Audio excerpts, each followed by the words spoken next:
ठीक है। So that's all about the scavengers and the decomposers.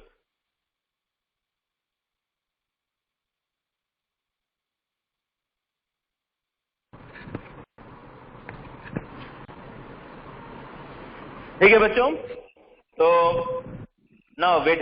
Thani has asked me one question. Sir, how many days does microbes take to decompose the animal's body? बेटा ये तो depend करता है कि animals की body कितनी बड़ी थी। मान लो अगर आप किसी एनाकोंडा की बात करो, या let's take an example of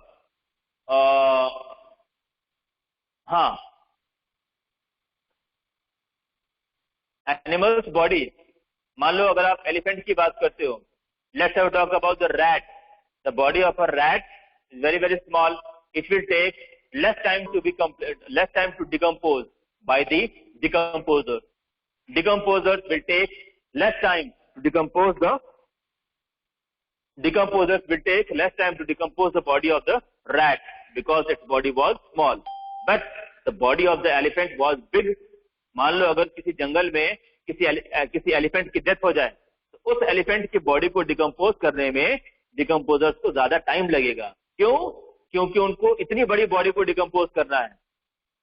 भाई बड़ा काम करने में ज्यादा टाइम लगता है, छोटा काम करने में कम टाइम लगता है। ठीक है ना ध्यानी?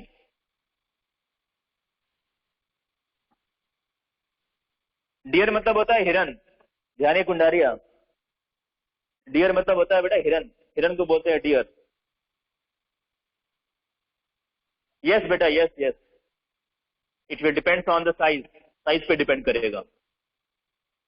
क्योंकि देखो फंगस और बैक्टीरिया तो वही है, वो तो कुछ चेंज होने वाले हैं नहीं। चेंज क्या होगा? एनिमल की बॉडी। कभी किसी की बॉडी बड़ी होगी, कभी किसी की बॉडी छोटी होगी।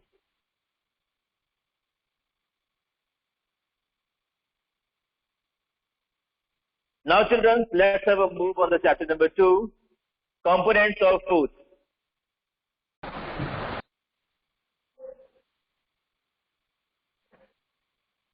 Okay children, so I think chapter number 1 is over. Now let's have a start the chapter number 2, that was components of food.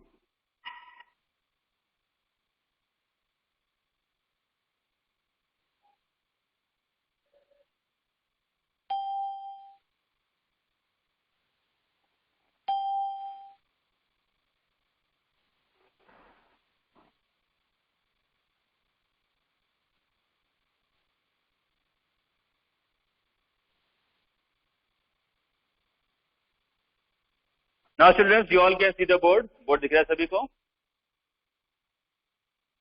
Chapter number 2, components of food. अब देखो इसमें कंपोनेंट्स ऑफ फूड में क्या होगा। Components of food का मतलब क्या होता है? कंपोनेंट्स ऑफ फूड का मतलब होता है कि आप जब फूड को ईट करते हो तो फूड को ईट करने की वजह से फूड के अंदर से मिलने वाले component, the component which we will got from the food from inside. Food के अंदर से मिलने वाले कंपोनेंट्स को मैं क्या बोलूंगा? Components of the food. ठीक है, देखो बच्चों, अगर आप लोगों को याद हो तो ये चैप्टर मैंने काफी डिटेल में पढ़ाया था आप लोगों को याद होगा about the carbohydrate, proteins, fat, vitamin, minerals and the roughage, है ना? इन तीनों में से कार्बोहाइड्रेट, प्रोटीन्स और फैट,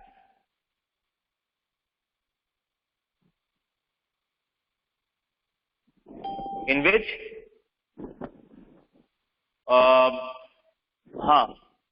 कार्बोहाइड्रेट, प्रोटीन्स और फैट, ये तीन हैं जो मेन रोल प्ले करेंगे। इनके अलावा vitamin and the minerals, they will help in all the systems of the body.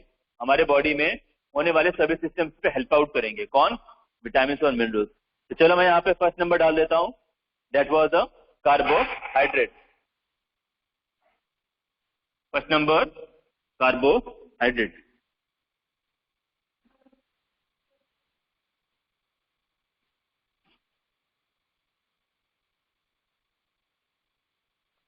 Carbohydrate क्या है बच्चों? याद रखो, carbohydrate is the component which will use in our body maximum. ये एक ऐसा कंपोनेंट है जो हमारे बॉडी में मैक्सिमम से मैक्सिमम यूज किया जाता है। वैसे तो अगर आप देखो तो फूड के थ्रू हमको बहुत सारी चीजें मिलती हैं, कार्बोहाइड्रेट मिलता है, प्रोटीन मिलता है, फैट मिलता है, विटामिन मिलते हैं, मिनरल्स बोलते हैं, रफेज मिलता है, सब कुछ मिलता है। लेकिन अल्टीमेटली में हमारे बॉडी में सबसे ज्यादा कंज्यूम होने वाला पार्टिकल कौन सा है? Carbohydrate. What ever the activity which I am doing right now, मैं अभी यहाँ पर खड़ा हूं, आपसे बातें कर पा रहा हूं, ठीक है। आप अपने घर में बैठ करके मोबाइल पे ये लेक्चर देख सकते हो। Why? Because of carbohydrate. Carbohydrate will help your body. किसी भी तरह का लोकोमोशन कर रहा हो, किसी भी तरह का बॉडी मूवमेंट करना हो, that will be possible only due to the carbohydrate, due to the carbohydrate. ठीक है बच्चों, कार्बोहाइड्रेट के दो फॉर्म होंगे, आपकी बुक में यहां पर दिया हुआ है, sugar and the starch. In your book it has been given about the sugar and starch. Sugar is the simple form, starch is the complex form. Sugar is the simple form, sugar मतलब समझते हो ना, खांड, खांड, शक्कर को बोलते हैं sugar. Sugar will have the carbohydrate simple form. Sugar के अंदर कार्बोहाइड्रेट के सिंपल फॉर्म मिलेंगे, शुगर के अंदर कार्बोहाइड्रेट का सिंपल फॉर्म मिलेगा, ठीक है ना। शुगर के अंदर कार्बोहाइड्रेट का सिंपल फॉर्म मिलेगा, शुगर के अंदर कार्बोहाइड्रेट का सिंपल फॉर्म मिलेगा, लेकिन स्टार्च के अंदर कार्बोहाइड्रेट का कॉम्प्लेक्स फॉर्म मिलेगा, याद रखना। और स्टार्च कहां से मिलता है आपको? दोपहर में आप खाना खाते हो चावल दाल, तो जो राइस है चावल, the rice is the very very good source of starch. इसके अलावा रात में, शाम को, डिनर के टाइम में आप क्या खाते हो? चपातीस। चपातीस किससे बनती है? व्हीट से। वो व्हीट कहां से आता है? प्लांट से। Wheat is the very very good source of starch. तो ये स्टार्च जब आपकी बॉडी में जाएगा, आपकी बॉडी में जाने के बाद इस स्टार्च का डाइजेशन होगा, ठीक है ना। तो स्टार्च से क्या बनेगा? ग्लूकोज। वो ग्लूकोज आपकी बॉडी को मिलेगा। तो स्टार्च से ग्लूकोज बनने में ज्यादा टाइम लगता है, लेकिन शुगर से ग्लूकोज बनने में कम टाइम लगता है। इसीलिए कहा जाता है कि sugar is more rapid source of energy as compare to the starch. लेकिन हाँ बच्चों, एक बात याद रखना, स्टार्च से आपको ज्यादा एनर्जी मिलेगी as compare to the sugar. 10 gram of sugar and 10 gram of starch, मैं 10 ग्राम वेट करके 10 ग्राम शुगर लूंगा और 10 ग्राम स्टार्च लूंगा, इन दोनों में से ज्यादा एनर्जी मुझे कौन देगा? The answer will be starch. Starch will give you more energy, ठीक है। That's all about the Sir, but sugar, fruits and honey are also good for us. So why starch is very useful to us?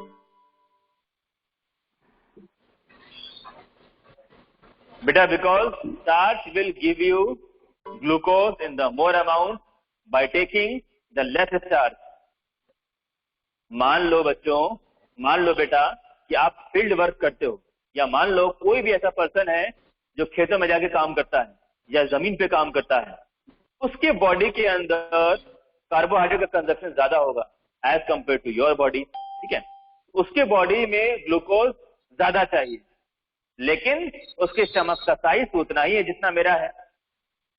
उसके जो stomach का size है वो तो उतना ही है जितना मेरा है, ठीक है ना। तो वो भी उतना ही खाना खाएगा जितना मैं खाना खाता हूं। तो मुझे अपने खाने को चेंज करना होगा, क्योंकि मैं फील्ड वर्क ज्यादा कर रहा हूं, क्योंकि मैं जमीन पे ज्यादा काम कर रहा हूं, इसीलिए मेरे बॉडी में कार्बोहाइड्रेट का कंजप्शन बढ़ जाएगा, कार्बोहाइड्रेट ज्यादा होगा as compare to the, carbohydrate will be more as compare to the sugar. Starch के अंदर ज्यादा कार्बोहाइड्रेट था, स्टार्च के अंदर ज्यादा ग्लूकोज था, लेकिन वो ग्लूकोज कॉम्प्लेक्स फॉर्म में था, सिंपल फॉर्म में नहीं था। अगर सिंपल फॉर्म में होता तो हम इसको आराम से यूज कर लेते, लेकिन ये कॉम्प्लेक्स फॉर्म में था। तो कॉम्प्लेक्स फॉर्म में होने की वजह से, कॉम्प्लेक्स फॉर्म में होने की वजह से हम इसको यूज नहीं कर पा रहे थे। लेकिन अगर आपने इसको ईट कर लिया, ईट करने के बाद क्या होगा? जब वो आपकी बॉडी में जाएगा तो आपकी बॉडी में डाइजेशन होगा। तो डाइजेशन का मतलब क्या है? डाइजेशन का मतलब conversion of complex into the simpler. ये कॉम्प्लेक्स फॉर्म है, इसको सिंपल फॉर्म में चेंज कर देगा। That was the glucose, that was the glucose. Now next number fat. All of you please mute yourself. किसकी आवाज आ रही है?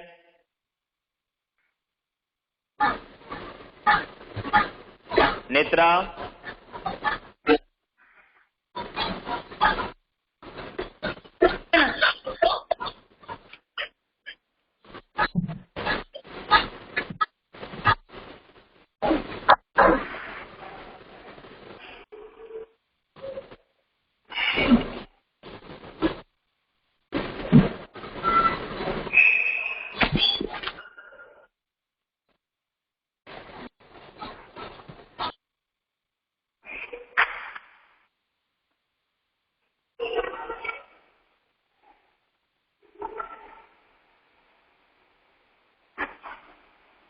नेक्स्ट नंबर है आपका बच्चों fat.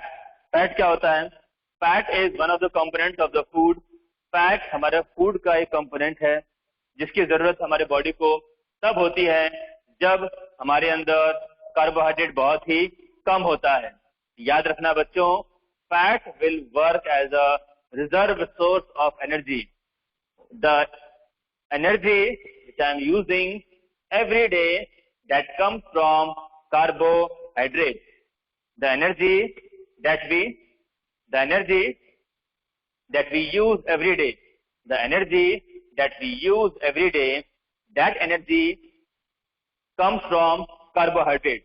But when the carbohydrate will get finished of my body, मेरी body का carbohydrate जब फिनिश हो जाएगा तब वो कौन है जो मेरी बॉडी में सोर्स ऑफ एनर्जी की तरह काम करेगा?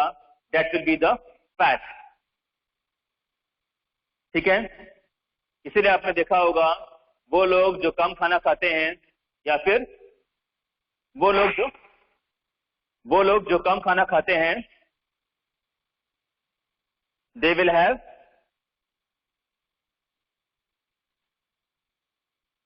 जो लोग कम खाना खाते हैं they will have thin their body, मतलब उनकी बॉडी में फैट का डिपोजिशन कम होता है। ठीक है ना?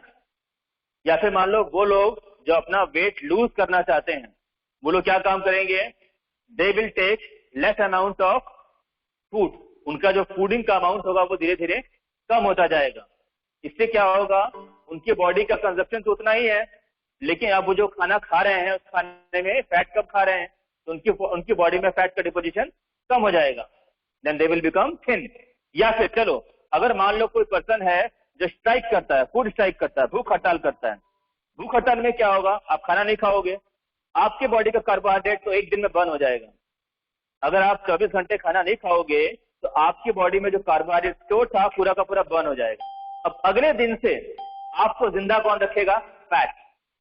आपकी बॉडी का जो फैट है वो बर्न होगा, तो धीरे धीरे आप पतले होते जाओगे, और खाना नहीं खाओगे और पतले हो जाओगे, और खाना नहीं खाओगे और पतले हो जाओगे। ठीक है ना? चलो चलो बच्चों, अगर मैं फैट्स के यहाँ पे टाइप्स की बात करूं, then we are having the two types of fat, saturated and the unsaturated. Fat की अगर मैं बात करूं तो यहाँ पर दो तरह के फैट्स होते हैं। एक होता है आपका सैचुरेटेड और एक होता है अनसैचुरेटेड। सैचुरेटेड क्या होता है? The fat which is solid at room temperature, the fat which is solid at room temperature, that fat will be called as a saturated, and the fat which is liquid at the room temperature will be called as a unsaturated fat। मतलब fat के भी दो varieties होंगी, एक होगा saturated और एक होगा अनसैचुरेटेड। सैचुरेटेड का मतलब होता है वो फैट जो नॉर्मल रूम टेम्परेचर पे, द फैट जो हमारे नॉर्मल रूम टेम्परेचर पे सॉलिड है, they will be called as a saturated, and the fat which is liquid that will be called as a unsaturated. बात समझ में आ गई?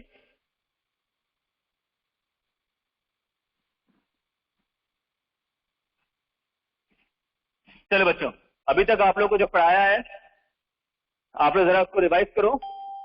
I am just coming back with in 2 minutes। मैं अभी अपने आप को म्यूट कर रहा हूं, मैं 2 मिनट में वापस आता हूं, ठीक है बच्चों।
Stop sharing screen.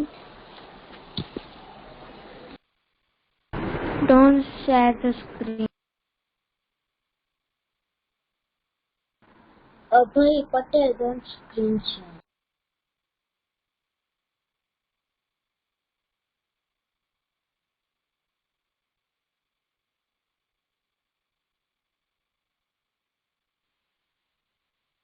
Okay children, now welcome back. Okay beta, so the next topic will be the protein. Now what will be the protein? Protein क्या होगा? Children, all of you, please see on the board.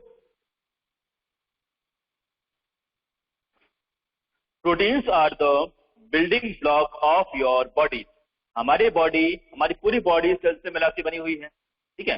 हमारे body के sales को repair करना, हमारी body को repair करना, जहां कहीं भी हमें चोट लगती है, at the site of injury, वहां पर जो ऑड सेल्स थे, मतलब वो सेल्स जो मर गए इंजरी की वजह से, जिन सेल्स को डैमेज हुआ, जो डैमेज सेल्स थे वो तो हमारी बॉडी से बाहर निकल गए, लेकिन अब उनकी जगह पे नए सेल्स तो बनाने पड़ेंगे ना भैया। कौन बनाएगा वो? That work will be done by the protein. तो protein will work on the wear and tear of the body. हमारे बॉडी में कहीं भी कटपिट होती है तो वहां पर जो सेल्स का डैमेज होगा, that will be replenished by the protein. इसका पहला काम है। सेकेंड नंबर, आपकी growth. Right now you all are in the stage of growing. Right now you all are the growing children, ठीक है ना। तो अभी आपकी बॉडी में ग्रोथ हो रही है, आपकी बॉडी को सेल्स की जरूरत है, ठीक है। आपकी बॉडी में और ज्यादा सेल्स बनेंगे क्योंकि आपकी बॉडी की हाइट बढ़ेगी, आपके हैंड, आपके लेग सब कुछ बड़े बड़े होंगे, ठीक है ना। तो आपकी हाइट बढ़ने के लिए आपके बॉडी के बॉडी पार्ट जैसे कि फिंगर हो गया, हेड हो गया, हमारे लेग्स हो गए, इनका साइज जब बढ़ेगा तो इनके साइज बढ़ने के लिए मुझे क्या चाहिए? मुझे ज्यादा सेल्स चाहिए। तो ज्यादा सेल्स कैसे बनेंगे? With the help of protein. तो आपको ये बात याद रखनी है बच्चों कि आपकी बॉडी में जो भी वेयर एंड टियर होता है, जो भी टूट फूट होती है, उस टूट फूट को रिप्लेनिश करने का काम कौन करेगा? Protein. The protein is the building block of all the living organism, specially the animals. Specially अगर मैं एनिमल्स की बात करूं तो एनिमल्स के अंदर एनिमल्स की पूरी बॉडी है ना, specially when I will talk about the animals, then the proteins are the building blocks which will help to make the cells of your body. Proteins are the building blocks which will help to make your body. ठीक है, आपकी body को बनाए रखने में help करेगा कौन? Protein. Am I clear to all of you? Yes, sir.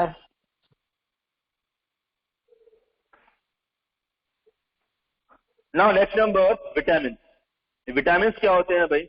Vitamin and the mineral. Vitamin क्या होते हैं? विटामिन आर, चलो रुको मैं यहाँ पे लिख देता हूँ। स्टैंडर्ड का है। हाँ बेटा बोलो। यस सर, कोई 7 स्टैंडर्ड का बच्चा है। हमें को 7th स्टैंडर्ड, कोई 7th स्टैंडर्ड का बच्चा कहाँ पे? लेफ्ट हो गया सर, लेफ्ट हो गया। अरे बेटा, हो सकता है गलती से आ गया होगा, कोई बात नहीं, चलो। सर हमें कैसे पता चला कि ये फैट है, ये प्रोटीन है? हमें ऐसा कैसे पता चला कि इसे प्रोटीन कहते हैं या फिर इसे कार्बोहाइड्रेट्स कहते हैं? मतलब मैं समझा नहीं बेटा। सर मतलब कि हमें कैसे पता चला कि इसे प्रोटीन कहते हैं, ये हमारा बॉडी बिल्डिंग बनाता है, ये फैट है? ये सब डिस्कवर हुआ था तो की बात कर रही है। ऐसा है बेटा कि हम लोगों ने हमारे सेल्स को स्टडी किया कि हमारे सेल्स का जो प्लाज्मा मेम्ब्रेन है, मतलब हमारे सेल्स का जो आउटर मोस्ट लेयर है, जो हमारा सेल है, हमारे सेल के आउटर मोस्ट लेयर को कौन सा केमिकल है जो उसको बनाता है। Then we have got the answer protein. Then we come to realise कि हम जो प्रोटीन ईट करते हैं, ये वही प्रोटीन है जो हमारी बॉडी में जा करके हमारे डैमेज सेल्स को बनाने का काम करेगा। ठीक है। और बच्चों देखो, अभी मैं ज्यादा डीप में आपको पढ़ाना चाहता नहीं हूं, अदरवाइज प्रोटीन बहुत बड़ा टॉपिक है ना। देखो, अभी 6th लेवल पे मैं आपको इतना बता दूं कि प्रोटीन अगर आपकी बॉडी में कम हो जाएगा, स्पेशली इन योर एज, आपकी ग्रोथ रुक जाएगी, आपके बॉडी में प्रॉपर ग्रोथ नहीं हो पाएगी, उम्र बढ़ती जाएगी लेकिन ग्रोथ नहीं होगी। ठीक है। इसके साथ साथ आपकी बॉडी की हाइट नहीं बढ़ेगी। ठीक है ना। हाइट बढ़ने के लिए नंबर ऑफ सेल्स होने, आपकी बॉडी में नंबर ऑफ सेल्स होने चाहिए। तो नंबर ऑफ सेल्स को देखो, नंबर ऑफ सेल्स तो सेल डिवीजन से बनेंगे, लेकिन सेल डिवीजन भी किसकी डिमांड करेगा? प्रोटीन की डिमांड करेगा, क्योंकि अल्टीमेटली में प्लाज्मा मेम्ब्रेन कौन बनाएगा? प्रोटीन बनाएगा। आपका जो क्वेश्चन है ना विश्वा, कि हमें कैसे मालूम चला, है ना, हमें कैसे मालूम चला कि ये क्या क्या करता है, इसके लिए बेटा हम लोगों ने स्टडी किया है। We are study our body, हमने अपने बारे में स्टडी किया है, हमारे अर्थ पे मिलने वाले और भी जितने लिविंग ऑर्गेनिजम्स हैं उनको स्टडी किया है कि उनके किस पार्ट को किस केमिकल ने बनाया है और वो केमिकल इनको कहां से मिलता है। वॉटेवर आप जो अभी अपनी टेक्स्ट बुक में देख रहे हो, हम आज जो पढ़ रहे हैं, it is the study, it is the already studied thing which had been given to us. इसको स्टडी करके हमें दिया गया है ताकि आप इसको जानें और अपने बच्चों को बताएं। ठीक है ना।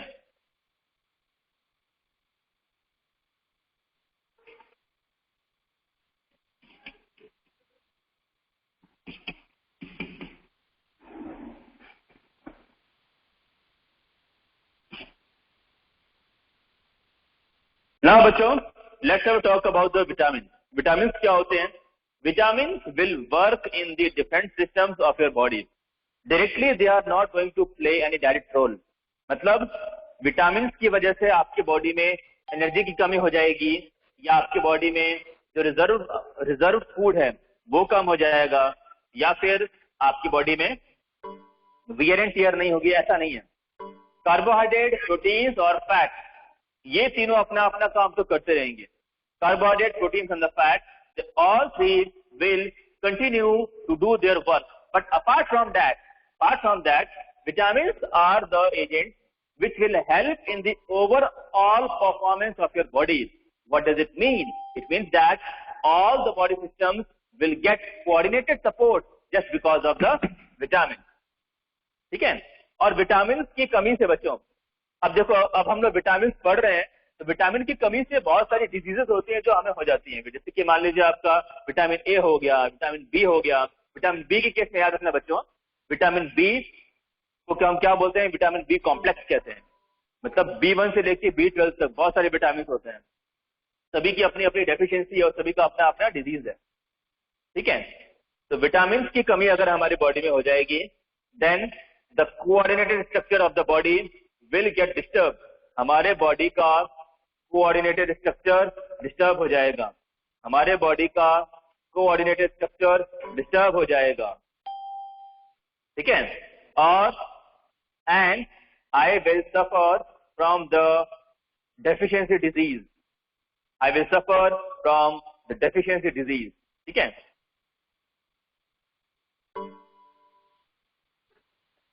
आप लोगों की टेक्स्ट बुक में विटामिन, उनके नाम, उनके सोर्सेस, इन सभी की लिस्ट दी हुई है कि किस विटामिन से आपको क्या होगा। वो हम आएंगे, बाद में आएंगे। चलो, बेसिकली बच्चों अभी आपका जो टॉपिक है दैट वाज द विटामिन। इसमें दो तरह की चीजें हैं, एक है आपका फैट सॉल्युबल विटामिन और एक है वाटर सॉल्युबल विटामिन। तो fat soluble vitamin will be called as a ADENK, ADENK. These are the four types of vitamin which will be found in the fat of the body. ये वहां मिलेगा जहां हमारी body का fat मिलेगा, वहां पर ये फैट सॉल्युबल विटामिन मिलेंगे। याद रखना बच्चों, फैट हमारी बॉडी में डिसॉल्व नहीं होता है। याद रखना, हमारी बॉडी डिसॉल्व नहीं होता है। फैट हमारी बॉडी में जाकर के स्टोर होता है। कहां पे स्टोर होता है? Just below the skin. हमारी बॉडी के जस्ट नीचे, just below the skin of the body, fat will get stored. और मैं जिस विटामिन का आपको नाम बता रहा हूं, vitamin ADENK, these are the vitamin which will go in the fat. ये विटामिन है, they will go in the fat and they will not be the mainstream of your body. ये आपकी बॉडी के मेन स्ट्रीम में नहीं रहेंगे। Vitamin ADENK will not be in the mainstream of your body. They will be found in the fat. बच्चों please मेरी बात को समझने की कोशिश करो।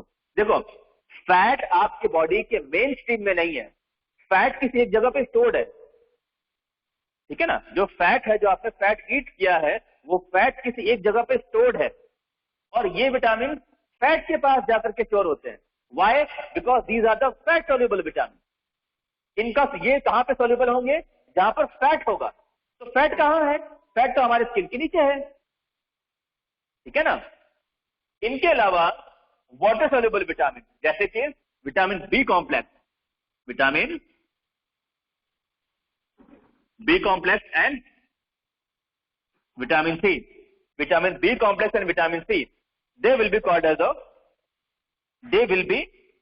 a water soluble vitamin. Now water will be found everywhere in our body. भाई water तो हमारी बॉडी में हर जगह मिलता है, तो विटामिन बी कॉम्प्लेक्स और विटामिन सी भी हमारे बॉडी में हर जगह मिलेंगे। तो याद रखना बच्चों, विटामिन A, D, E और K ये कहां मिलेगा? ये हमारे बॉडी के स्किन के नीचे मिलेगा, जहां पर फैट होता है। और vitamin B complex and vitamin C ये हमारी बॉडी में हर जगह मिलेगा। ठीक है?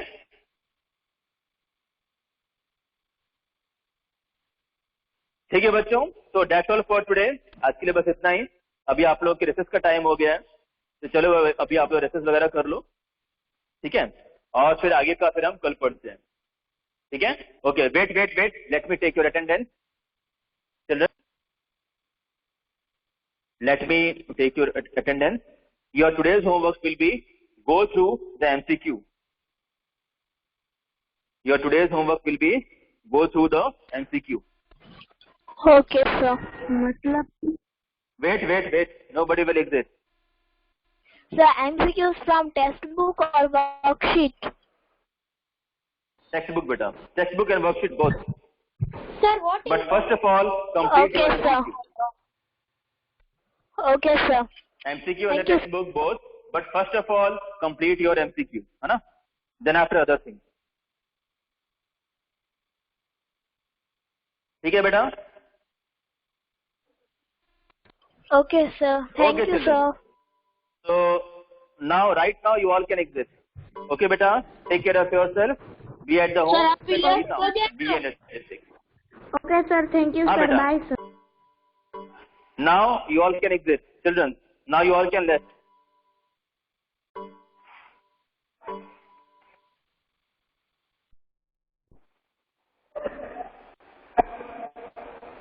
Now the camera is visible to all of you. Chapter number 2. Yes, sir. Nutrition in animals.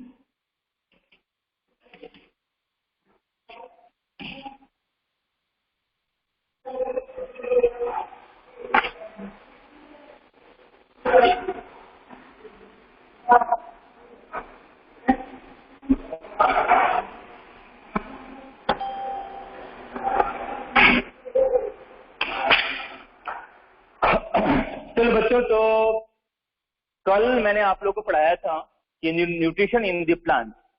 तो क्या समझे आप लोग? What is the meaning of nutrition? Nutrition word का मतलब क्या होता है? That how the species are, how the living organism is going to take food in its body. कल हम लोगों ने प्लांट के बारे में डिस्कस किया, है ना? Yesterday we have discussed about the plant, that how the plant will take its food, what is photosynthesis, the plants those who are not capable to fulfill their food requirement, then how they will fulfill it, वो अपनी requirement को कैसे fulfill करेंगे।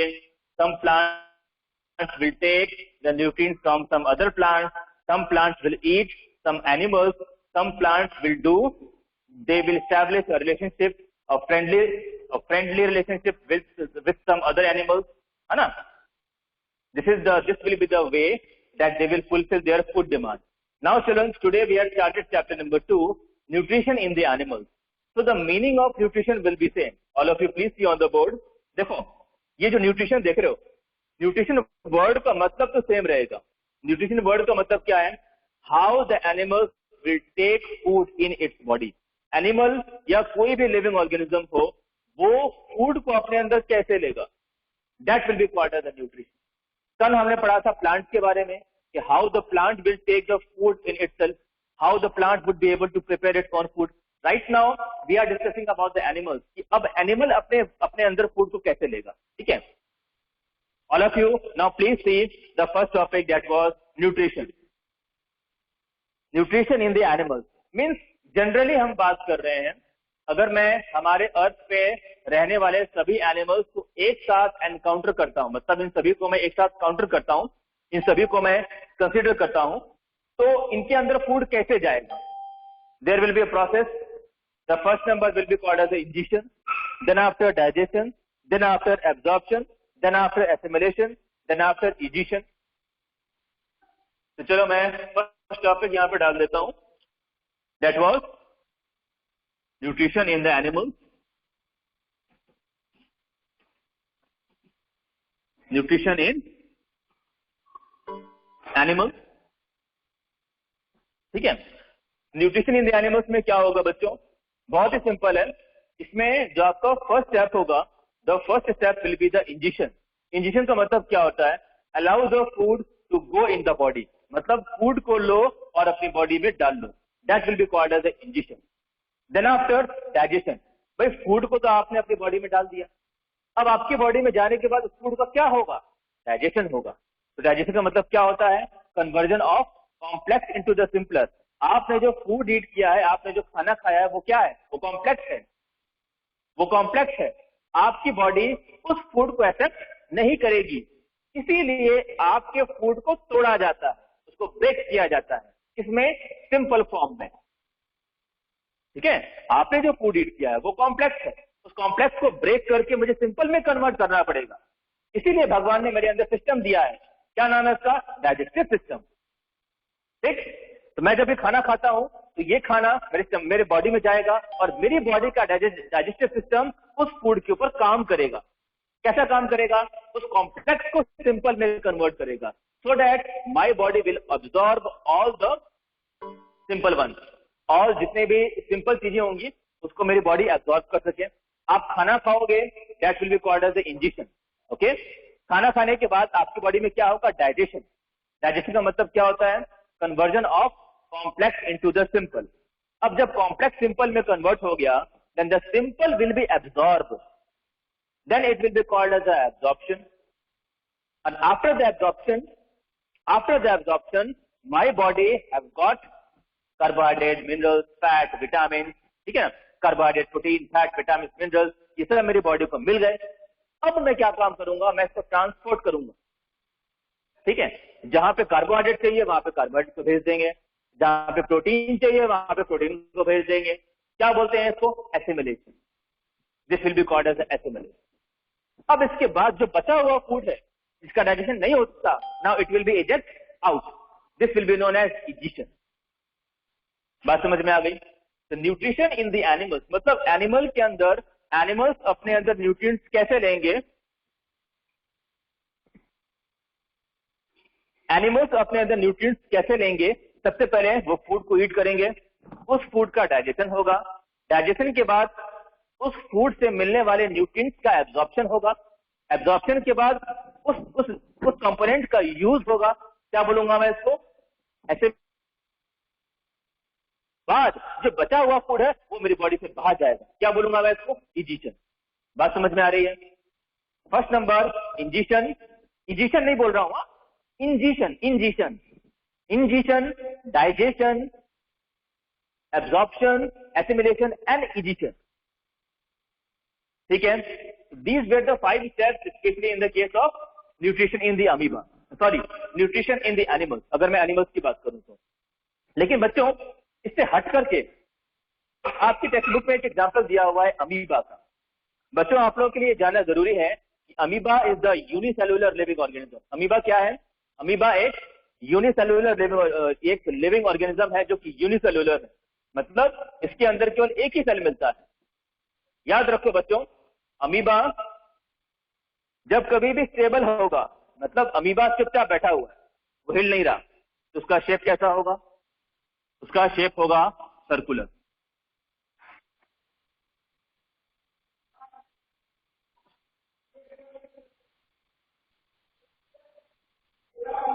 ये उसका nucleus है और ये उसका शेप है। जब अमीबा मूव करेगा तब उसका शेप कैसा होता है?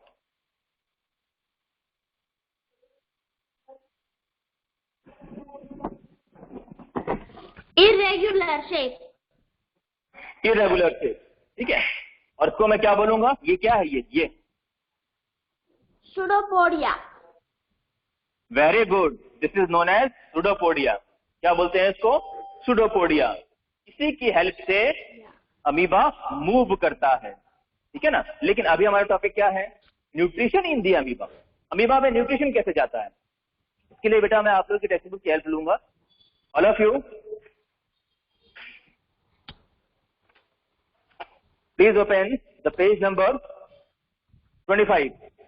All of you please open Okay, the sir. page number 25. खोल लिया सभी ने? देखो, now first of all the food was available nearby the amoeba. जब कभी भी अमीबा के पास में फूड अवेलेबल होगा, then amoeba will get the sensation that कि मेरे आसपास कहीं फूड अवेलेबल है। जैसे मैं आपके आसपास कहीं गुलाब जामुन रख दूं, उसकी सेंट से आप समझ जाओगे ना कि मेरे आसपास ही गुलाब जामुन रखा हुआ है ना। In the same way amoeba भी अपने आसपास फूड की अवेलेबिलिटी को पहचान लेता है कि मेरे आसपास मेरे लायक फूड रखा हुआ है, वो अपने फूड की तरफ मूव करेगा। ठीक, कैसे मूव करेगा? With the help of pseudopodia. अब देखो, जब ये मूव करके अपने फूड के पास जाएगा तो फूड को अपने अंदर लेगा कैसे?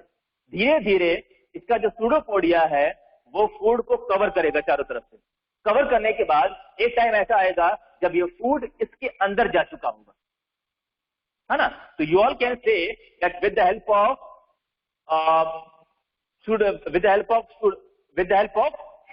आउटग्रोथ ऑफ सुडोपोडिया, मतलब उसका जो सुडोपोडिया है ना, उसका जो सुडोपोडिया है, ये सुडोपोडिया का आउटग्रोथ मतलब इसको और ज्यादा बाहर निकाल करके फूड को कैप्चर करके अंदर ले लेना, ये काम करेगा। कौन? अमीबा। इस तरह का न्यूट्रिशन होगा अमीबा के अंदर, ठीक है ना।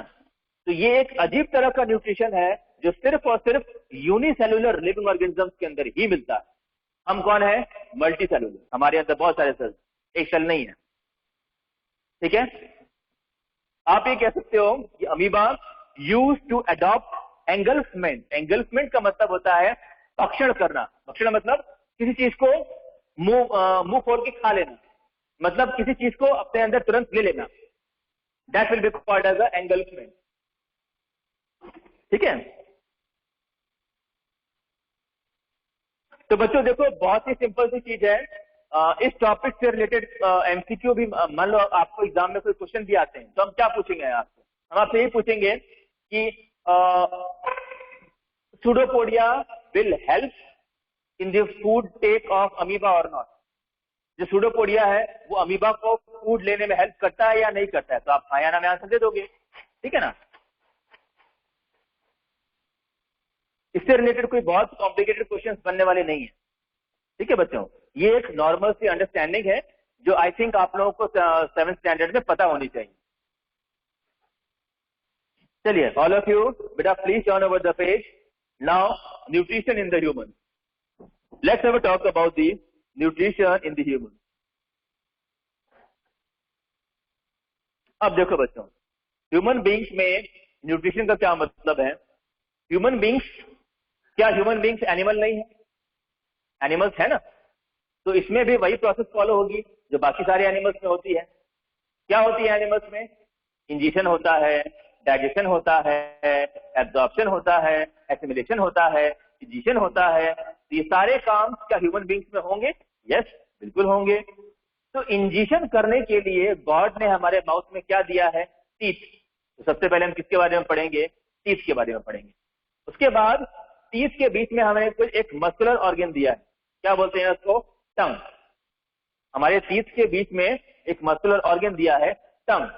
हम टंग के बारे में पढ़ेंगे, ठीक है ना। First of all, injection. Ingestion is the process in which the food will be allowed to go in the body. Ingestion is the process in which the food will be allowed to go in the body. But when the food will be allowed to go in the body, first of all, the food will go in the mouth, and in the mouth we will have 4 types of teeth. हमारे mouth में 4 types of teeth मिलते हैं. The front one known as biting teeth or incisor. The front one is the incisor or biting teeth.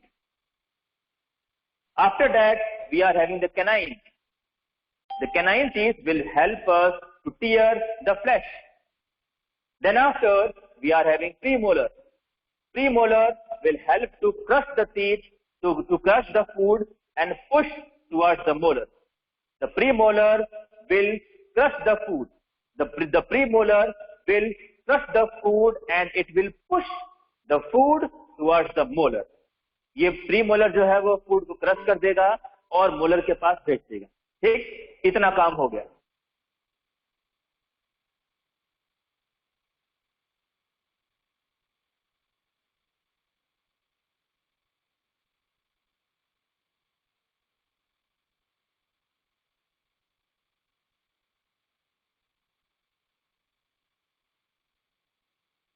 ना खाते हो तो क्या? तो जो टीथ है उस टीथ को खाने तक लेके कौन जाता है? That was your tongue. Your tongue will push your food between the teeth. आपके टंग के 3 तरह के काम होंगे. Your tongue will perform 3 types of work. First of all, it will mix your food with the saliva. ये आपके food को saliva के साथ मिक्स करेगी, सबसे पहला काम. Second number, it will always allow the food to go between the teeth. जब तक आप खाना खाते रहोगे, ये आपकी टंग लगातार आपके फूड को टीथ के बीच में डालती रहेगी. खाना बार बार बीच में आएगा, बार बार उसको साइड साइड में सेंड अप करेगी, ताकि आपका फूड ज्यादा से ज्यादा क्रश हो, ज्यादा से ज्यादा ग्राइंड हो. ठीक है.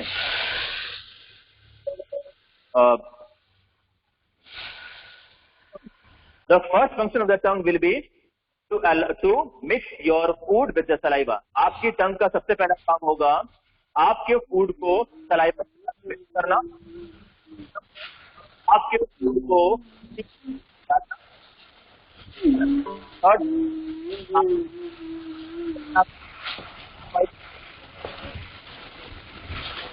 Your voice is cutting. And the fourth number, एक और काम होगा to let you आप है वो का टेस्ट कैसा है. This will be told to you by the taste buds of tongue. अब आइए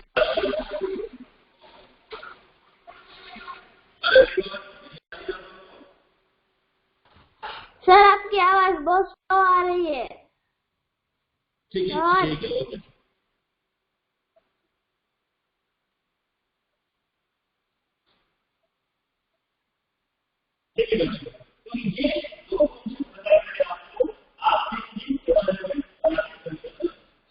Sir, your voice is not coming. Sir, your voice is not coming properly. Yes, sir, your voice is not proper.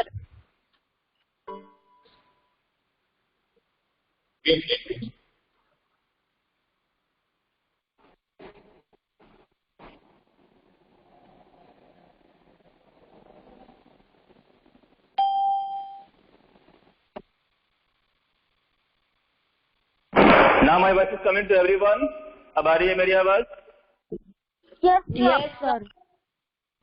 Yes, sir. Now आ रही है your ना? voice is Good. coming. Yes. Okay, ठीक है, ठीक है। अब देखो बच्चों, इंजेक्शन का मतलब क्या होता है? Injection means to allow the food to go in your body. So first of all, the food will be allowed to go in the mouth. In the mouth, your food will be crushed and it will be allowed to go in the stomach. Stomach में क्या होगा? Next number क्या है आपका? Digestion. ठीक है। अच्छा बच्चों, मुझे अच्छे से याद करके बताओ, मैंने जब ये चैप्टर आप लोग को पढ़ाया था पहली बार में, तो एक बोर्ड पे बहुत ही बढ़िया से मैंने डायग्राम बनाया था। वहां पर स्टमक में क्या होगा, इंटेस्टाइन में क्या होगा, सारे जूसेस के Yes, नाम sir. बताए थे आपको, है ना? हाँ सर। है ना? तो थोड़ा बहुत तो आप लोगों को याद आ ही रहा होगा। चलो, याद नहीं भी आ रहा है तो चलो मैं एक शॉर्ट फॉर्म में आपको बता देता हूँ। Digestion process will be start from the mouth. आज के बाद ये बात भूल जाना कि डाइजेशन स्टमक में होता है। डाइजेशन स्टार्ट कहां से होता है? माउथ से। ठीक है, याद रखो, आपके कार्बोहाइड्रेट का 30% डाइजेशन कहां हो जाता है? आपके माउथ में हो जाता है। आप जो खाना खाते हो ना, चपाती खाते हो, दोपहर में चावल दाल खाओगे, रात को रोटी सब्जी खाओगे, तो रोटी कहां से आती है? वो व्हीट से आती है ना? गेहूं से बनती है ना रोटी। और दोपहर में जब आप चावल दाल खाते हो तो rice is the very very good source of carbohydrate. जब आप खाना खाते हो ना, तो आपके माउथ में 30% कार्बोहाइड्रेट का डाइजेशन आपके माउथ में ही हो जाता है। ठीक है ना? तो याद रखना, digestion will always start from the mouth. ठीक है, and then after, so digestion आपके माउथ से शुरू हो जाएगा। उसके बाद जो आपका फूड है वो कहाँ जाएगा? स्टमक में जाएगा। स्टमक में जाने के बाद उसकी मुलाकात किससे होगी? हाइड्रोक्लोरिक एसिड HCl से होगी। HCl क्या काम करेगा? फूड को और स्मॉल स्मॉल पार्टिकल्स में ब्रेक कर देगा। जो फूड आपने अंदर भेजा है उस फूड को और ज्यादा स्मॉल पार्टिकल्स में कन्वर्ट कर देगा। कौन? HCl। Then after the food will go in the small intestine. Small intestine में दो तरह के जूस होंगे। कौन कौन से? Bile juice and pancreatic juice. Bile juice कौन बनाता है? लिवर। बनाता कौन है? लिवर। स्टोर कहां करते हैं? गॉल ब्लैडर में। Yes sir. बनाता कौन है? Gall bladder. लिवर। स्टोर कहां करते हैं? गॉल ब्लैडर में। निकलता कहां पे है? स्मॉल इंटेस्टाइन में। ठीक, याद रखना, bile juice will work on the fat of your food. आप जो खाना खा रहे हो उस खाने में जो फैट है, फैट, पनीर, चीज, बटर खाते हो ना, तो इससे आपकी बॉडी को जो फैट मिलता है, उस फैट के ऊपर कौन काम करेगा? Bile juice. तो bile juice will work on the fat of your food. ठीक है, लेकिन फूड के, आपके फूड में जो कार्बोहाइड्रेट है, जो प्रोटीन है, उसके ऊपर कौन काम करेगा? Pancreatic juice. The pancreatic juice will work on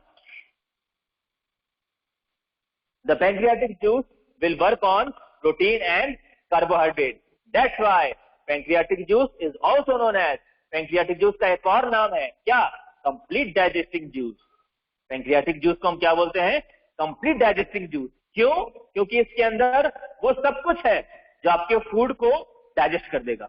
मतलब आपके फूड में जो बचा खुचा है, फैट को छोड़ करके, कार्बोहाइड्रेट है, प्रोटीन है ना, इन दोनों को कंप्लीटली डाइजेस्ट कर देगा। कौन? Pancreatic juice. इसीलिए मैंने पैंक्रियाटिक जूस का एक और नाम रखा है, कंप्लीट डाइजेस्टिंग जूस। बात समझ में आ रही है?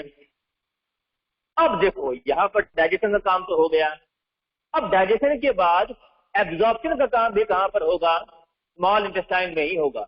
शुरू होगा स्मॉल इंटेस्टाइन में और खत्म होगा लार्ज इंटेस्टाइन में। एब्जॉर्प्शन का काम मतलब मैंने आपके फूड से carbohydrate, protein, fat, vitamin, minerals मैंने सब निकाल लिए। निकाल तो लिए हैं, लेकिन अभी तक अपने बॉडी में लिया नहीं है मैं। तो ये एब्जॉर्प्शन का काम कहां पर होगा? ये एब्जॉर्प्शन का काम कहां पर होगा? Small intestine as well as large intestine, दोनों में होगा। ठीक है, कौन करेगा? Villi and microvilli. याद करो याद करो याद करो, मैंने पढ़ाया था आप लोगों को, फिंगर लाइक प्रोजेक्शंस होते हैं, they will be called as the villi and the microvilli, they will increase.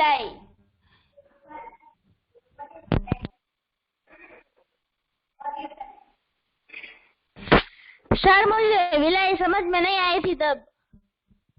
1140 हाँ बेटा, कोई बात नहीं बेटा, तो मैं आपको बता देता हूं।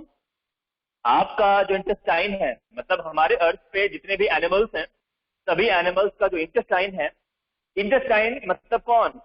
Small intestine and the large intestine both, दोनों के अंदर की तरफ, दोनों के अंदर एक फिंगर लाइक प्रोजेक्शंस होते हैं, उसको हम बोलते हैं विलाई। ठीक है ना, ये विलाई आपके इंटेस्टाइन के थ्रू एब्जॉर्प्शन को बढ़ा देते हैं, आपके इंटेस्टाइन के थ्रू एब्जॉर्प्शन को बढ़ा देते हैं।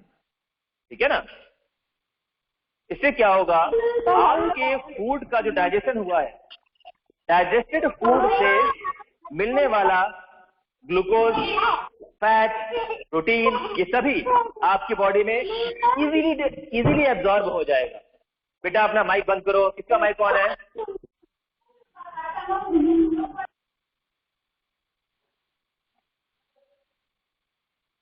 हाँ, ठीक है। तो आपकी बॉडी को इजीली कार्बोहाइड्रेट से मिलने वाला ग्लूकोज, फैट से मिलने वाला फैटी एसिड, प्रोटीन से मिलने वाला एमिनो एसिड, ये सब बड़ी आसानी से इजीली आपकी बॉडी उसको एब्जॉर्ब कर लेगी, only with the help of villi and the microvilli. कहां मिलता है ये विलाई और माइक्रोविलाई? याद रखना, small intestine and the large intestine की वॉल में, small intestine and the large intestine की इनर वॉल में मिलता है। ठीक है, क्या करेगा ये? It will increase the absorptive surface area, absorb करने का जो सरफेस एरिया है उसको बढ़ा देगा। कौन? Villi and microvilli. बात समझ में आ गई? इसके अलावा खाना खाने के साथ आप लोग पानी भी पीते हो। हाँ, ये जो पानी है वो पानी, तो ये पानी कहां पहुंच जाएगा? आपके लार्ज इंटेस्टाइन में। तो क्या आपका लार्ज इंटेस्टाइन इसको बाहर जाने देगा? नहीं, वो वाटर को भी रीअब्जॉर्ब करेगा। ठीक है ना, क्योंकि इतना सारा वाटर लॉस हम टॉलरेट नहीं कर पाएंगे। दिन भर क्या पानी पीते रहेंगे क्या? That's not good. इसीलिए जो पानी एक बार अंदर गया, कोशिश की जाती है कि वो हमारी बॉडी से बाहर वेस्ट ना हो, बिना किसी पर्पस के बाहर ना निकले। अगर निकलेगा तो यूरिन के फॉर्म में बाहर निकलेगा, टॉयलेट के फॉर्म में बाहर निकलेगा, हमारे एक्सक्रीटा के साथ बाहर ना निकले। ठीक है ना, हमारी बॉडी कोशिश करती है कि अगर उसको बाहर निकालो तो लिक्विड फॉर्म में बाहर निकालो, सॉलिड के साथ बाहर नहीं जाना चाहिए। ठीक है ना, so the absorption of water will also take place in the large intestine. चलो भाई, ये तो हो गया आपका डाइजेशन और एब्जॉर्प्शन हो गया। अब बात आती है एसिमिलेशन की। एसिमिलेशन मतलब क्या होता है? भाई हमने ग्लूकोज का यूज किया, हमने आपकी बॉडी को ग्लूकोज दे दिया। किसका किसका एब्जॉर्प्शन हुआ आपकी बॉडी में? ग्लूकोज का एब्जॉर्प्शन हुआ, फैट का एब्जॉर्प्शन हुआ। ठीक है ना,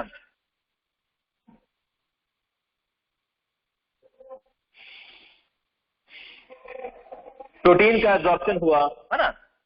तो carbohydrate will help you to do all the activities of your day to day life. आपके डे टू डे लाइफ के सारे काम करने के लिए आपको हेल्प करेगा। कौन? कार्बोहाइड्रेट। प्रोटीन आपकी बॉडी का बिल्डिंग ब्लॉक्स है।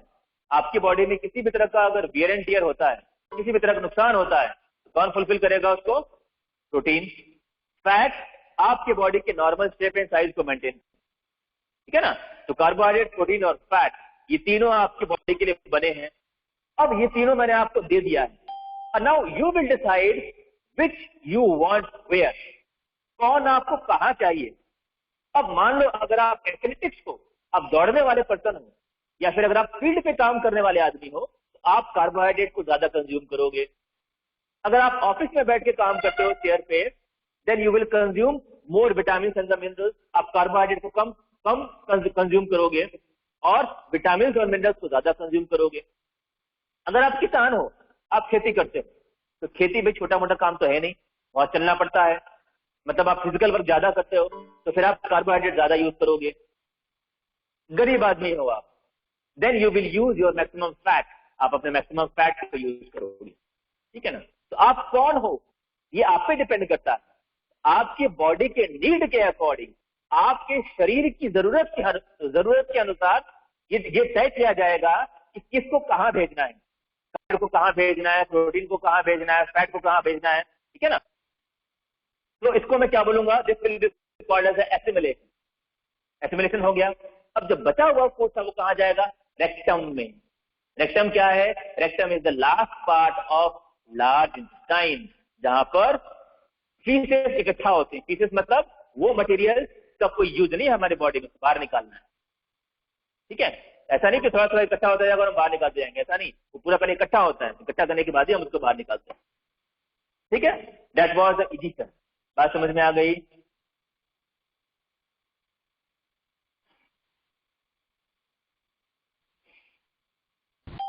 Yes sir.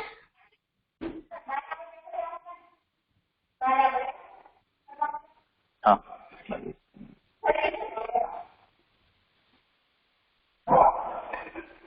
चलो नेक्स्ट नंबर हम देखते हैं डायरिया। डायरिया क्या होता है भाई?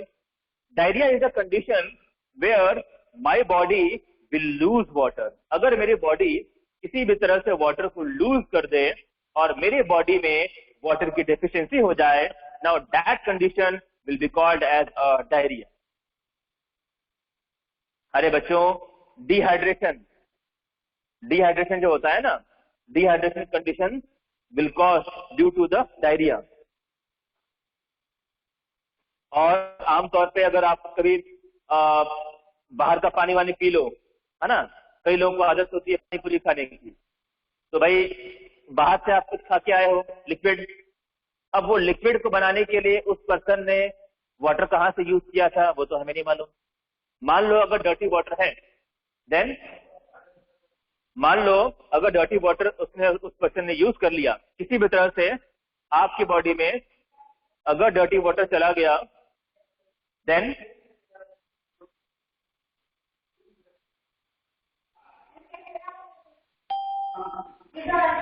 सर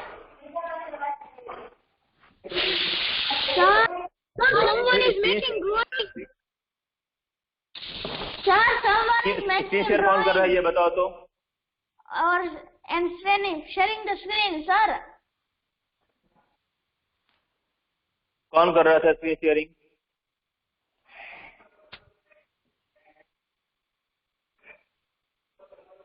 सर कोई हर साइंस पीरियड में ऐसे स्क्रीन शेयर करता है कोई, कल भी स्क्रीन शेयर करके ड्राइंग कर रहा था कोई। मतलब कोई बात थोड़ी आ जाएगा, कोई ग्रुप का ही होगा ना, कौन सा?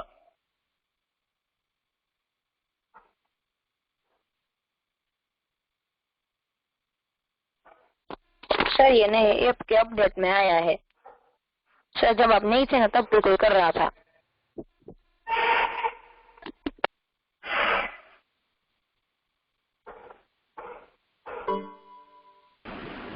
Sir I think Divyanshu Shukla.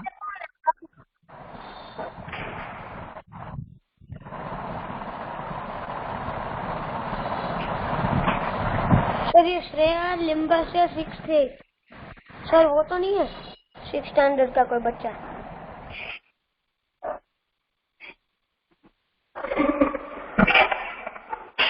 इसका कौन है यहाँ पे? यस सर, श्रेया लिम्बा वो वाली थी ना, वो सर डांस क्लास में भी कर रही थी शेयर स्क्रीन।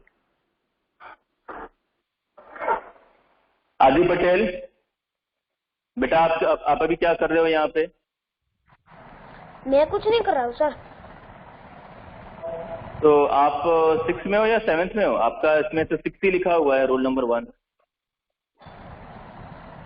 सर मैं 7th में हूँ सर, ये गलती से लिखा था। अच्छा ओके ओके, चलो। सर हाँ बेटा। सर श्रेया लिम्बासिया है ना सर, वो है ना साइंस वो डांस के लेक्चर में भी स्क्रीन शेयर कर रही थी। अच्छा रुक जा, मैं पता लगाता हूँ मुझे। ठीक है, तो चलो एक बात बताओ, इजिशन तक समझ में आया सभी को? इजिशन क्या होता है वहां तक क्लियर हो गया? कोई डाउट किसी को यहाँ तक? Yes sir. No sir, no doubt doubt है? सर, कोई डाउट नहीं है सर, कोई डाउट नहीं है। No sir, no doubt. Okay, ठीक है ठीक है। चलो, तो डायरिया बच्चों एक बात याद रखना, if anybody will ask you that what do you know about the diarrhoea, अगर आपसे कोई पूछता है कि बताओ आप लोगों ने डायरिया पढ़ दिया, डायरिया क्या होता है, क्या बताओगे आप? Diarrhoea will be cause to you due to the unclean water, मतलब गंदा पानी पीने की वजह से आप बीमार हो जाओगे, एंड दैट बीमारी, उस बीमारी होगी उसको मैं क्या बोलूंगा? डायरिया। डायरिया में आपकी बॉडी को होगा क्या? You will lose your water, या तो आपको वॉमिटिंग होगी, वॉमिटिंग से आप अपना वाटर लूज करोगे, या फिर आपके स्टूल्स में वाटर आएंगे, है ना? मतलब कुल मिलाकर के आपके बॉडी में हमेशा वाटर की कमी रहेगी, ज्यादा से ज्यादा आपको वाटर ड्रिंक करना पड़ेगा, ठीक है ना? तो दिस नॉट गुड ना, क्योंकि हाँ बोलो सर वो सर अगर आप लोग एमसीक्यू सिखाने वाले हैं ना, क्या अभी कौन सी? हाँ बेटा, आएंगे तो एमसीक्यू, लेकिन वो एमसीक्यू कहाँ से आएंगे दैट्स नॉट डिसाइडेड ना, तो इसके लिए तो आपको पूरा पढ़ना पड़ेगा। नहीं, डायग्राम नहीं आएगा, सिर्फ एमसीक्यू ही आएगा। सर अभी आपने कौन सी डिजीज का नाम लिया? डायस है ना? डायरिया है बेटा, डायरिया आपके बुक में दिया हुआ है। डायरिया इस सर वो डायरिया में पास हो सकता है किसी से? क्या हो सकता है? मतलब सर मुझे हुआ है तो मेरे बाजू में कोई बैठा है उससे हो जाता है, ऐसा हो सकता है सर? नहीं, ऐसा नहीं है कि मतलब किसी को डायरिया हो और आपने हाथ मिला लिया तो आपकी हो जाएगी, ऐसा नहीं है। डायरिया आपको तभी होगा जब आप बेकार पानी पियोगे, है ना? मतलब गंदा पानी किसी तरह से, मान लो मजबूरी में या किसी भी तरह से अगर अनक्लीन वाटर आपकी बॉडी में चला गया, देन इट मे कॉज, बेटा ऐसे जरूरी नहीं है कि हमेशा आपको हो ही जाएगा, ठीक है ना? ये डिपेंड करता है आपके अपने इम्यून पावर के ऊपर, कितना आपके इम्यून पावर है, कितना आप उसको रेसिस्ट कर पाते हो, ठीक है ना? तो जनरली तो ऐसा नहीं होना चाहिए, लेकिन ऐसा हो जाता है। आमतौर पर बच्चों को ज्यादा होता है क्योंकि उनकी बॉडी में ज्यादा स्ट्रांगनेस कम होती है, इसीलिए बच्चों और बूढ़ों को ज्यादा होता है। जो ओल्ड एज होते हैं ना, 45 के ऊपर वाले और ये 20 के नीचे वाले, उनको ज्यादा होता है। चलो, तो ये तो हो गया आपका डायरिया, ठीक है बच्चों? डायरिया को अगर आप खत्म करना चाहते हो, डायरिया के इम्पैक्ट को खत्म करना चाहते हो, तो आप क्या दोगे? You will use oral rehydration solution, ORS। क्या होता है ये? रिहाइड्रेशन। अभी हमने क्या पढ़ा था? डिहाइड्रेशन। डी मतलब आपकी बॉडी से हाइड्रेशन कम हो गया, मतलब पानी खत्म हो गया, तो उसको मैंने रिहाइड्रेशन कर दिया, मतलब आपके बॉडी में वाटर को दोबारा से भर दिया। क्या बोलते हैं उसको? ओरल। हर वो चीज जिसको आप अपने माउथ से अंदर लोगे उसको मैं क्या बोलूंगा? Oral rehydration solution, ORS। This solution can be taken with your mouth. क्या है? मार्केट में मिलता है इलेक्ट्रॉल, गर्मियों में बहुत ज्यादा बिकता है क्योंकि लोग बाहर जाते हैं काम से, पसीना होता है, ठीक है ना, गर्मी से चक्कर आते हैं, then we use to take the ORS solution. ORS बेटा, ORS। आप कॉम्प्लिकेटेड नेम्स लर्न मत करो, आप बस ORS का नाम याद रखो। ORS मिलता है, ORS सॉल्यूशन मिलता है, ठीक है? Okay sir. आराम से आप कहीं भी किसी भी मेडिकल शॉप में जाओगे ना, बोलोगे कि भाई साहब का मुझे सिर घूम रहा है, मुझे ORS दे दो, तो दे देगा आपको आराम से, ठीक है? आराम से एक गिलास पानी लो, घोलो, पी जाओ। आई थिंक 20 से 25 मिनट के अंदर your body will be fine, fit and fine.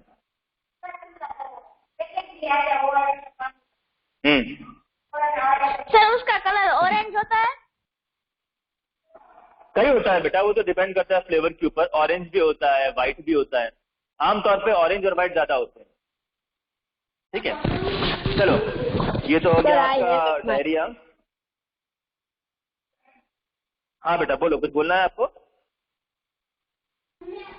No sir. ठीक है, चलो। अच्छा मुझे एक बात बताओ, हिकअप क्या होता है? Hiccup, what are the hiccup? हिचकी। सर हिचकी, हाँ हिचकी। सर हिचकी। वो एक फिल्म आई थी हिचकी। हाँ सर। हिचकी सर। हाँ, तो हिकअप कब आते हैं? पहले जमाने के लोग क्या बोलते थे, हिकअप्स आ रहे हैं मतलब मुझे कोई याद कर रहा है। कोई किसी को याद करता है। Yes sir. तो वो सब, हाँ, तो वो सब चीजें जो हैं झूठ है। नहीं, तो वो सब चीजें जो है साइंस में नहीं चलती। Science run on the basis of evidences. Yes sir, science में सर, नहीं ये चलता। विज्ञान नहीं बेटा, वो सही नहीं होता। वो ऐसी वो बातें हैं, वो कभी किसी ने कुछ बोल दिया होगा तो वो चलता आ रहा है। ऐसा कुछ नहीं कि कोई याद करता है तभी हिचकी आती है, ठीक है। तो सर याद को तो क्या उसका मतलब बोलता है? कुछ नहीं, आपकी याद से हिचकी का कोई रिलेशन नहीं है। आप किसी को कितना भी याद करो, जब उसकी बॉडी में वाटर की डेफिशिएंसी होगी, पानी की कमी होगी, ठीक है ना, तभी उसको हिचकी आएगी। देखो बेटा, दो तीन चीजें हैं, याद करो। कभी आप लोग बहुत तीखा खा लेते हो, अचानक से आपको हिकअप्स आना शुरू हो जाते हैं। फील किया है कभी? घर में मम्मी ने छोले भटूरे बनाए हैं, तो जो छोले होते हैं वो काफी तीखे होते हैं, तो वो आप खाते हो। हंसते हैं ना, तभी बहुत हिचकी आती है।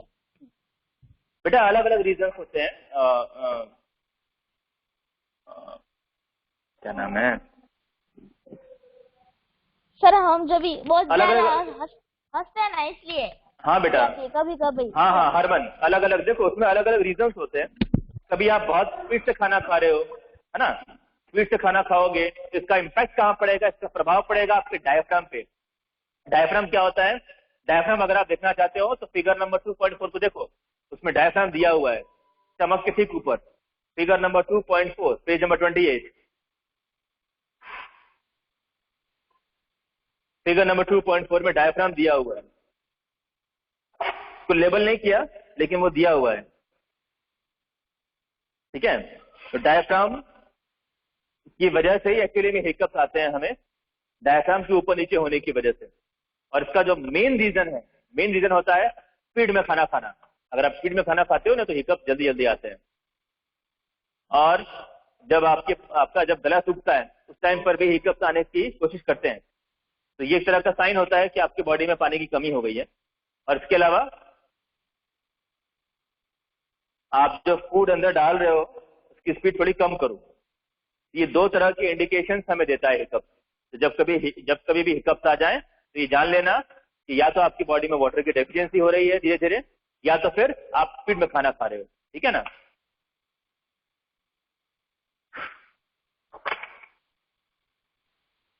ठीक है बच्चों, तो ठीक है चिल्ड्रन, बस अब आज के लिए इतना ही। अब नेक्स्ट क्लास में फिर हम शुरू करते हैं, कल की क्लास में जो बचा हुआ है हमारा वो शुरू करते हैं, ठीक है। And I think chapter number 3 आपका ज्यादा टाइम नहीं लेगा, it will take a very less time. Okay sir. फिर चैप्टर नंबर 4 हमारा काफी इंपॉर्टेंट है, उसको मैं रिवाइज करवा दूंगा अच्छे से। Yes sir, chapter number 4 and 5। Chapter number 2 तो मैं कल खत्म करूंगा ये, और 3 का भी मैक्सिमम पार्ट फिनिश कर दूंगा, थोड़ा सा मैं स्पीड में चलूंगा। तो बच्चों एक काम करना, जरा आप लोग एक बार पढ़ के आना घर से इसको। चैप्टर नंबर 2 का जो रिमेनिंग पार्ट है वो, और चैप्टर नंबर 3 का हाफ चैप्टर, मतलब एक एक वर्ड पढ़ने की जरूरत नहीं है, टॉपिक वाइज देख लेना। टॉपिक देख लोगे तो थोड़ा बहुत रिमाइंड करेगा, आपका दिमाग थोड़ा बहुत रिमाइंड करने की कोशिश करेगा कि क्या पढ़ाया था सर। मैंने पूरा चैप्टर, सर मैंने पांचों के पांचों चैप्टर पढ़ लिए पहले। हाँ बेटा, अच्छी बात है, अगर आप पढ़ लियो 5 चैप्टर्स पढ़ लियो तो बहुत ही अच्छी बात है। बाकी जो नहीं पढ़े हैं ट्राई करो पढ़ने का, है ना। This is the time which is being given to all of you. थोड़ा सा कुछ दिनों के लिए खेलना कूदना थोड़ा सा कम करो, और एक आध घंटा एक्स्ट्रा जागो। जैसे अगर आप 10 बजे सो जाते हो तो, क्योंकि देखो बेटा ये चैप्टर्स ऐसे तो है नहीं जो कभी देखा नहीं कभी सुना नहीं, ये तो ऑलरेडी हमारा एक बार हो चुका है। तो पढ़ोगे तो आपको मजा आएगा पढ़ने में, आपको लगेगा कि हाँ सर ने हमको ये बताया था, अंदर से फीलिंग आएगी। Okay sir. सर हाँ बेटा बोलो। Sir, can we leave now? Wait children, let me take your attendance, just a minute. Your today's homework will be read chapter number 2 and 3, है ना। Yes sir. Let me take your attendance.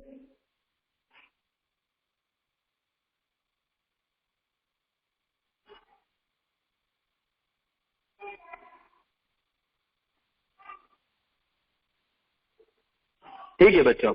Okay children, now you all can leave.